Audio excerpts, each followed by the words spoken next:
Pendekatan psikoanalisis Sigmund Freud. Psikoanalisis adalah cabang psikologi yang dikembangkan oleh Sigmund Freud dan pengikutnya yang mempelajari struktur kepribadian, mekanisme pemeliharaan ego, dan dinamika kepribadian. Teori ini menunjukkan gagasan bahwa timbul dari konflik psikologis, terutama di antara anak-anak. Teori psikoanalisis Freud memiliki struktur 3 bagian, yaitu id, ego, dan superego. Konsep-konsep utama psikoanalisis. Struktur kepribadian. Yang pertama, id.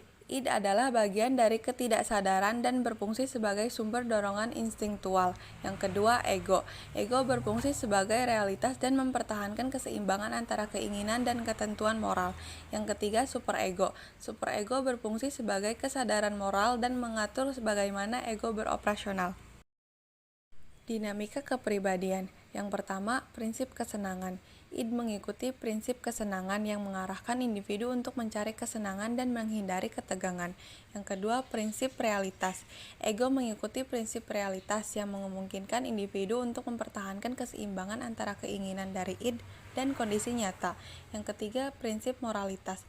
Superego mengikuti prinsip moralitas yang mengatur bagaimana ego beroperasi dengan mengatur aspek moral dan etika. Mekanisme pertahanan ego. Yang pertama, register, mengembalikan perilaku ke fase perkembangan yang lebih awal. Yang kedua, proyeksi, menyalahkan orang lain atas perasaan dan impuls yang sebenarnya berasal dari diri sendiri. Yang ketiga, sublimasi, mengalihkan energi dari dorongan-dorongan dasar ke aktivitas yang konstruktif. Yang keempat, rasionalisasi, menumpukan alasan logis untuk berperilaku yang tidak logis. Yang kelima, formasi sekunder, mengubah frekuensi dari situasi yang tidak nyaman menjadi lebih toleran. Yang keenam, identifikasi, mengambil sifat atau perilaku dari orang lain untuk mengatasi kecemasan. Yang ketujuh, kompensasi, mengembangkan kemampuan atau sifat yang berbeda untuk mengatasi kelemahan atau kekurangan.